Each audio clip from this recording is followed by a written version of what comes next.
Hey, so good morning, good afternoon, or good evening, wherever you are. It is a pleasure to be here. I'm really psyched to be able to collaborate with Ingo on this session. The concept of school of becoming is so needed, and his timing couldn't have been perfect to launch it this year, of course. So yeah, as he alluded, I'm going to play the role of like a relationship counselor, and I have two case studies that we'll go through. Both happened in my life. One was a moment of crisis. Another was a dilemma that I had to wrestle with. So I primarily want to have you think differently, perhaps, about change. If it's unavoidable, maybe we should consider it a relationship, but we should have a different type of relationship with it and maybe not fight it as much. So we'll explore those topics, and we'll put some action in, or put you into action as well. So it can be hopefully relevant to your current life and situation. And I hope you get something out of those and perhaps shift your thinking just a little bit. I've been around change for decades now in my career path that I've taken, and change brings a lot of loss with it, right? It changes us from our routine.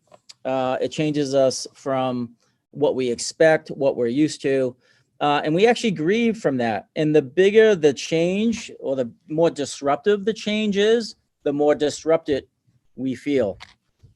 Right? So I'm wondering if there are ways that we can flatten this curve as well and maybe shorten the curve. How can we take a look at change in a different way and embrace perhaps how we navigate through change so we don't have as big of these emotional roller coasters? It may not apply in every case, but I think there's several cases where we can actually improve the way we navigate through change. And as indicated with some of the word clouds, some people need a new job. And I'm sure everyone's going through some new process, whether that's going to the grocery store or how you wash your hands, right? And in some cases, if you're in business, you probably have to discover some new customers. There's some pivoting that you have to do inside your business, and maybe business models, et cetera, et cetera. So this looks a lot like, to me, like innovation. And I've been around innovation for a number of years, and there are tools that help you navigate uncertainty. And my history, or my background, is shown here. This is actually my resume. I worked in two different streams and in parallel. I worked for a fitness company called Cybex for 27 years. And then I shifted over to coffee, or Keurig. What do they have in common? Nothing. They just I happened to need a job. But when I was at Cybex, I ended up working my way to a leadership position, and I needed to bring new ideas forward in the company. I was working in engineering. I was helping to solve things like a new treadmill or a cross trainer, or even digital experiences that plug into those products. And I wasn't quite sure, and I certainly wasn't confident with how to innovate over and over and make it part of the culture, et cetera. So I went to Stanford and I got trained on design thinking that way. And that was a launch point for an academic path, as shown below here. So I've been studying innovation for a while, and it's fascinating to me. So if we just look at a few examples, I think we all know the Uber story, right? Flip the taxi service on its head, right? It fundamentally changed how we go and transport. Fascinating. Why didn't the taxis think of it? How did Uber do it? Were the big questions that I had.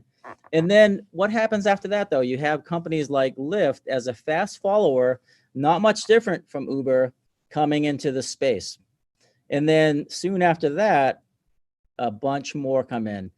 And I was fascinated with how unfair that feels if I was working at Uber. Like it's the law of disruption, right? Once you break a business model, you're going to have a lot of people copying that. So Uber right now, I should say pre-COVID, had to deal with this. They had to change. What helped them in the past may not help them in the future, given the saturation in the market and the eventual erosion of profit margins. And you can go to any industry, right? Netflix disrupted Blockbuster. Blockbuster had the most retail stores in the US, and they beat them at their own game initially, right, by mailing out DVDs. and not punitizing the customer. But then they did something really interesting after that, right? They streamed, and then they also made original movies. So what's fascinating for me is, how does a company shift like that? They build capabilities on mailing DVDs, and then they change it to digital, and then they change it to movie making. It's just fascinating. But guess what happens to them? Other people come into the market, right? And you may recognize some of these brands. So change, to me, is the norm. Whenever you're inside a company and you need to innovate and you need to meet the needs of the customer, it's constantly changing. Clayton Christensen wrote it well with the innovator's dilemma. So just because you invent something doesn't mean it stays forever, right? It becomes standard.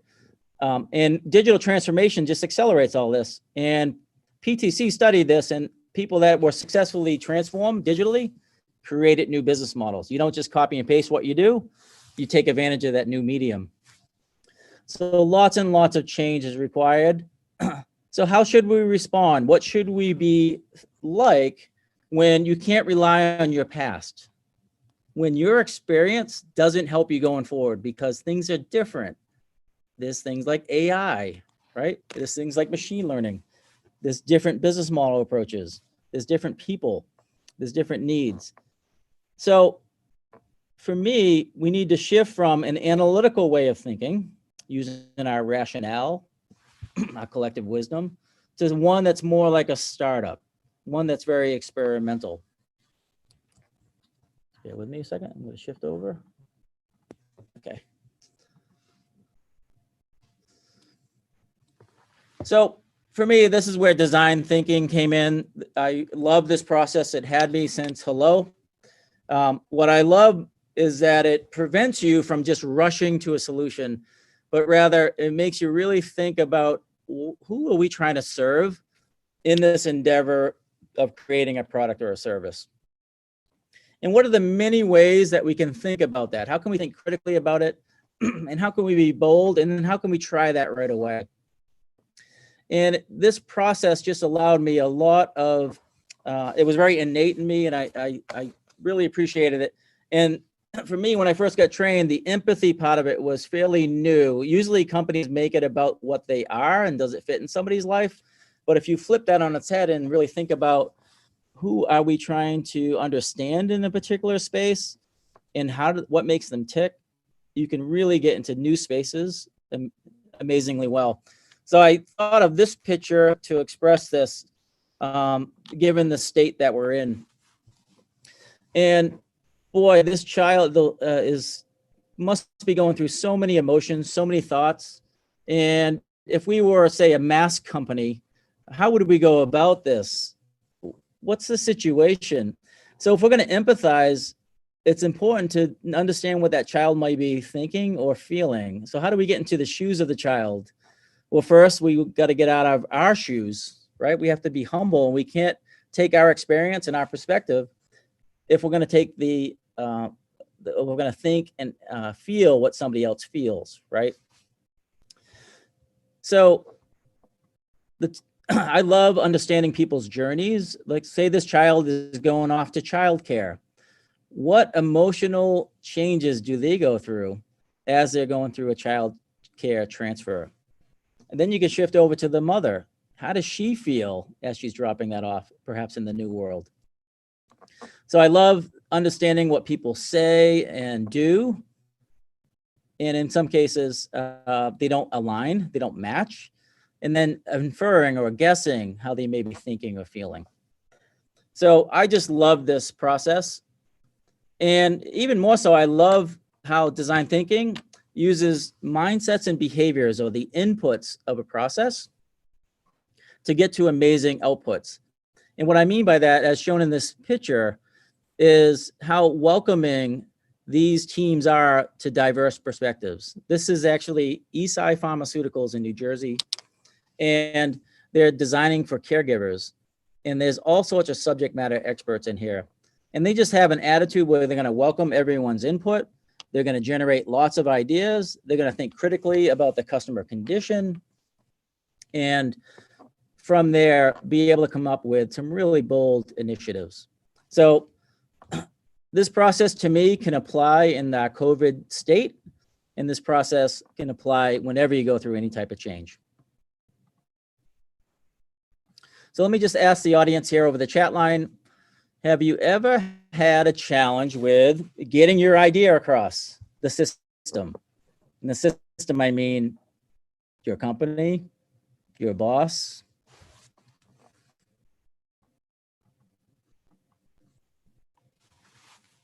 Let me just check in. So far, 100%. Okay, great. So if we're going to be bold and try to get ahead of digital transformation and disruption, we have to come up with some pretty cool ideas. And those ideas are really tough to come through the system. So I want to share a story here. Some of you in the audience already heard this before. So I apologize for repeating. Hopefully it's reinforcing. So as I mentioned, I worked in the fitness space for a long time. And when I got promoted to director of engineering, my CEO came to me and said, Bill, we got to change our treadmills. Treadmills are 50% of what gets sold inside gyms. Treadmills is what makes our money. And I'm not happy. We're in 6th place out of all these brands shown here. It's not good enough. I'm glad you got promoted. Now you need to deliver. So being exposed to design thinking taught me to go and empathize, right? So we went out to the gym, and I usually would just pass these people by in my old state. But knowing that I wanted to just really understand people, I started looking at this lady in the bottom right, and I said, boy, what is she doing here? Look at this. She has a book, and she has an iPod, and she's hanging on. That to me doesn't look like exercise. Fascinating. No judgment, right? And then wait, she actually has a coffee cup here. What is up with that? She's bringing half her home with her. So I wonder if she's really using this as a social event versus an exercise benefit. So we just sat on that for a while. And then this person here was hanging on too. And that was a theme that we kept seeing as we kept going into the gym. And here's a picture here of an action shot of people hanging on. And what was fascinating was it didn't matter if you were young or old, fit or unfit, people were hanging on. And my older expectations was you should be moving your arms, you're exercising. And then this lady here in the front is covering the display. And there's got to be some sort of evil lurking underneath that towel for her to cover it. Or maybe she just wants quick access to drain the sweat.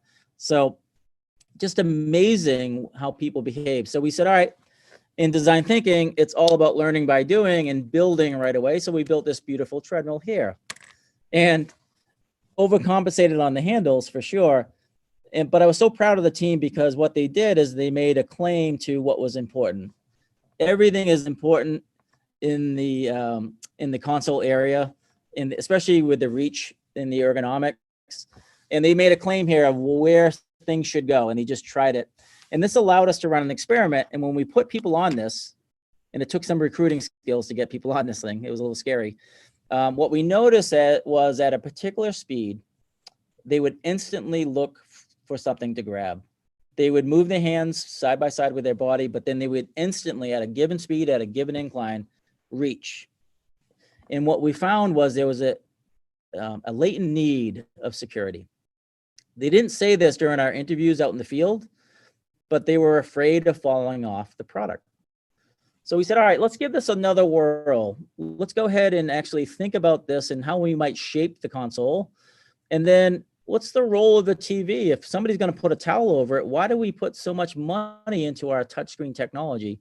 So we started thinking about a small touchscreen in the front and just a display in the back. And this thing really started to take some life. So things were going good. We were investing, and then we did some industrial design, and then here's our first set of renderings, and then there's some markings on this. So let's see. I'd like everyone to look on the left side of this presentation. And that's from Ray. And he says, I'm not a fan of anything in this presentation. Love Ray. So who's Ray? Ray is my boss. He's a senior VP of R&D. And he's saying, basically, Bill, what you're working on really sucks. So this is my moment of crisis. Our company needs to change. We're going to be kicked out of the market if we don't solve treadmills. Design thinking is the right process. We're on the right path. My boss hates it. So I'd like to hear from the audience here over the chat line on how they would handle this. I want you to pretend you're me and tell me what you would do next. So let's see, Nathan.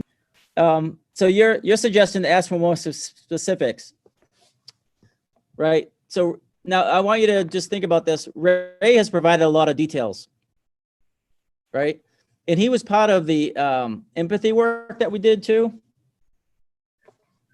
So he was very clear. He wasn't ambiguous with his feedback. I did try to clarify, but I didn't have to work that hard because he was very clear. So Ray gets paid, if you will, to make these calls early. Otherwise, you end up losing time. So hopefully, thank you for that. That's so awesome. Hopefully you guys get a sense of like the tensions that build up whenever you're trying to do something bold. And I want to add this too. These cost $40 to $50 more to the product. And we don't have a ton of data, right? We're just creating this thing. So people in product management, people in senior management, they like to see what others are doing to see if that's a safe bet or not. And nobody else had these type of handles. Nobody else was heading in the direction we were heading in. So there was no basis of comparison. Super, super challenging. But here's what drove the day. I really cared about the people that we studied. I had a strong connection to them. I felt like I knew them and I understood their needs and I began to care about them. And this is how powerful empathy can be.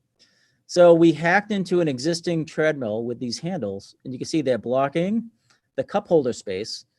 And we didn't care about that because our study here was if people had a choice, like if you look in the foreground, if they had treadmill A and this new one called treadmill B, would they choose treadmill B? So we put these into a hotel setting where there were many first-time users because of travel. What we found is people chose this machine. So this is it looks like it's really polished. It's a quick hack or quick prototype. So I did this and I came back to Ray and I said, Ray, 8 out of 10 chose this. And when I talked to them, they actually said it was safer. And in fitness, you get sued a lot. So the word safer is very important as a verbatim. And this was the data that he needed to be behind it, just one more click. And from that, he helped me unlock the form versus function. And we created this product together, which we were able to put a design patent to. And it just went over really well. It ended up being beautiful. It was a ton of work. We created that TV version as well. And we were able to get 20% growth 2 years in a row. This never would have made the light of day if we didn't quickly make it. And if we didn't empathize with the customers. So change brings grief. Change also brings heat, right? And this has been known for a long time. In your commentary earlier, you showed a lot of emotion, right, with change. So even back in 1531, as shown in this quote, you're not going to get everyone to buy in until more people are exposed to it and you begin to get to a majority state. So in summary, empathy was the fuel source here. And it also is important to empathize with your coworkers and your boss. So I wonder what would make Ray, I didn't know this at the time, but what would make Ray feel comfortable about a risky decision? What makes him tick? So I recommend you empathize with as many stakeholders as you can, and then rapidly try things and experience things. And then get good at conflict resolution. How can you make it a win-win versus a win-lose? And then how can you express the customer condition in such a way that everyone cares? How can you bring the customer into the equation? And the customer, I use broadly here, it could be a family member, it could be a neighbor, it could be anything. So let's go back to you now. I'd like to invite you to the Etherpad. And I want you to think about your situation. In the Etherpad, no worries, it's better. But I have an exercise section. And I want you for the next 5 minutes individually, just take a piece of paper, or you can write right on this, an area you would like to change. Like, what's your treadmill, so to speak? Think about what would be wild and crazy success. If you made that change, what type of impact would it have? Then I want you to create some questions, and then I want you to think from those questions who you might want to empathize with. So we'll put on a clock, and we'll give you a few minutes to think about that and to write that out. By the way, this Etherpad will be up basically indefinitely. It's a free service, so you can always come back to this. I have a workbook that I have on there if you wanted to see this in a more elaborate way.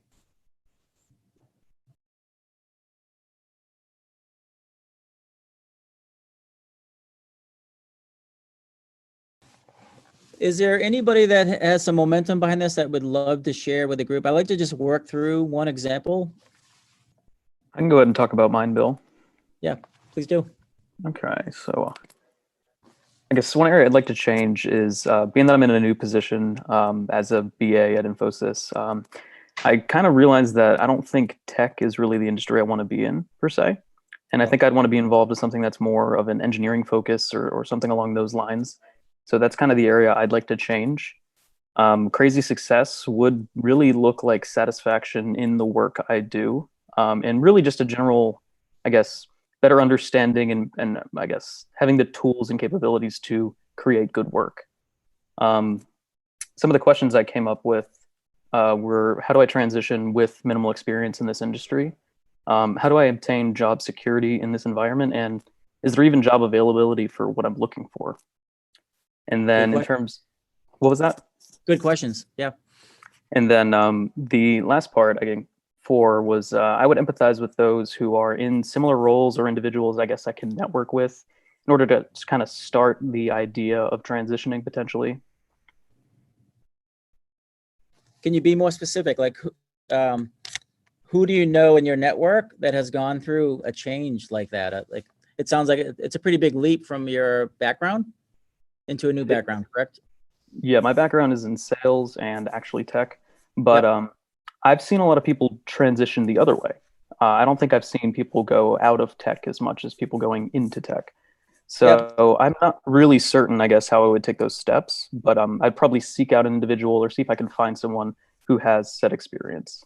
Yeah, I think either direction would be fine. Like, anybody that has jumped like that probably has a lot of insight in how they felt and how to begin, and what type of stretch that really is. And I think that could be really valuable, for example. Okay, yeah. And I totally get, like, how do I navigate that change while still making a living, right? And having that provision and security. Yep. I'm going to share one more story. It's a little bit quicker, that did exactly that for me. And I'd like to come back to this maybe as an example. Sure. And see how you feel. So thanks for sharing. That's the sense of this, is like, allow yourself to really think about a wild and crazy change in your life. And then what are the big questions around it? And then who might you talk to understand whether it's the receiving party of that change or somebody that has gone through that change and can help you with that. Okay, back to the presentation.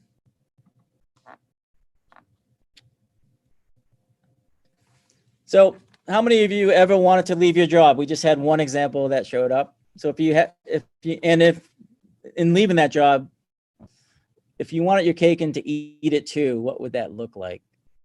So I just want you to think about those questions as we go into this next area.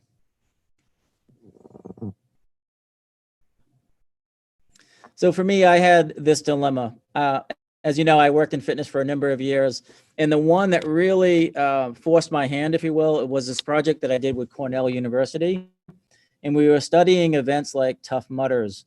And we're fascinated by people that would actually go through water and carry logs and go through flaming hoops. And why would they even do that? What do they want in that? So we didn't judge that. We just sought to understand. And it brought us to some interesting places. So we began to come up with some crazy fitness products, like a wheelbarrow on a treadmill.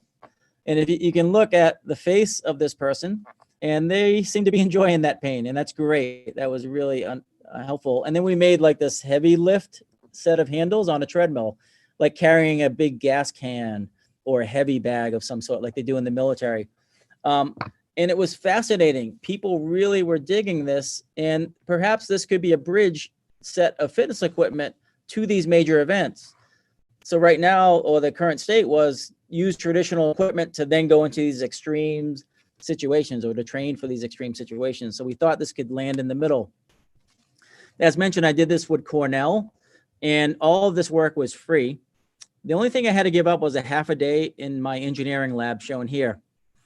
And we had a blast. We brought customers in and we learned a lot.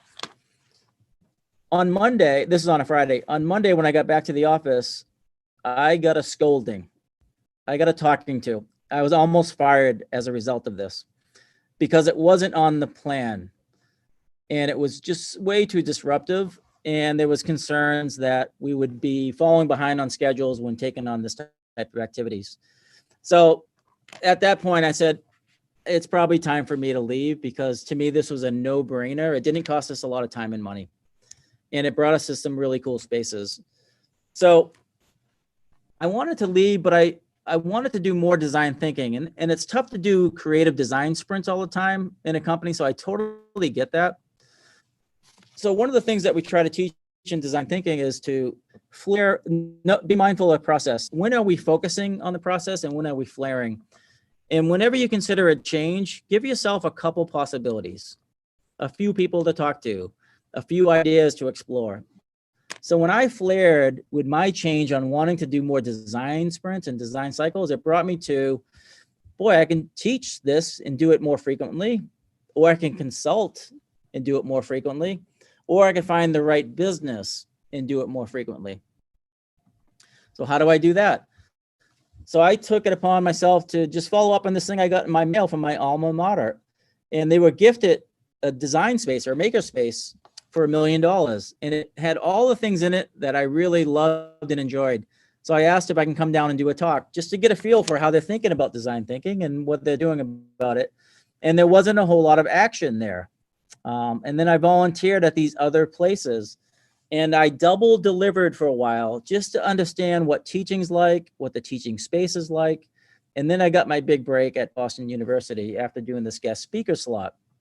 I was given by that professor an opportunity to be an adjunct professor for this product and service development class.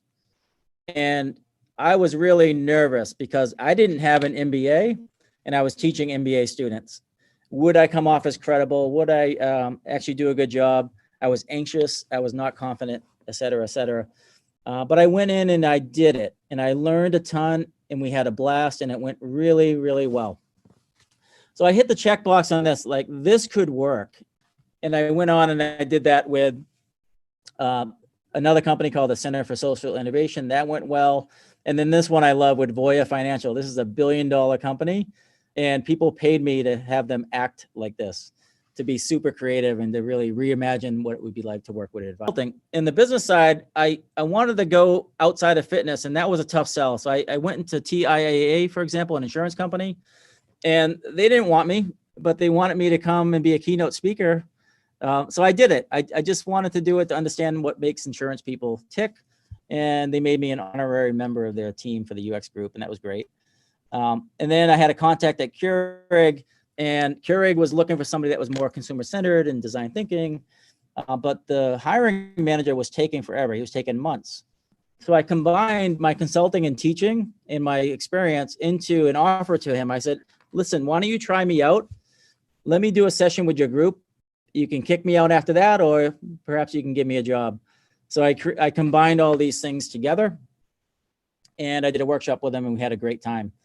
So I learned a lot.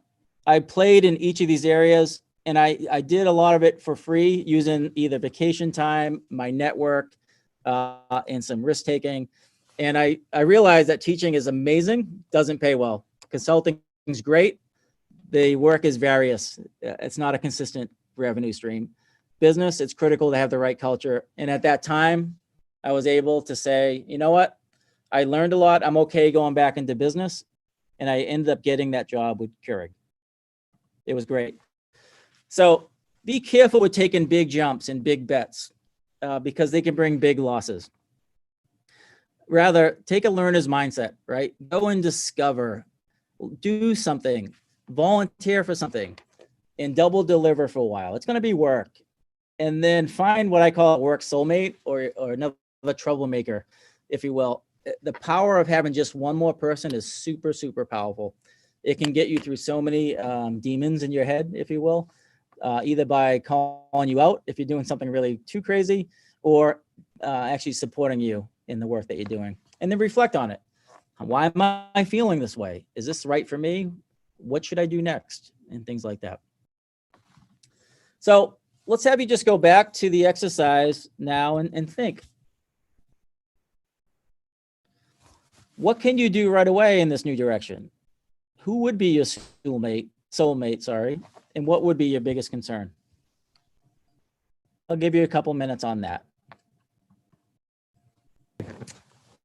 I know we're pressed for time, so I'm going to just disrupt you a little bit. Again, feel free to use this pad at your own leisure. There's also a workbook link in the pad, and email me if you have any questions.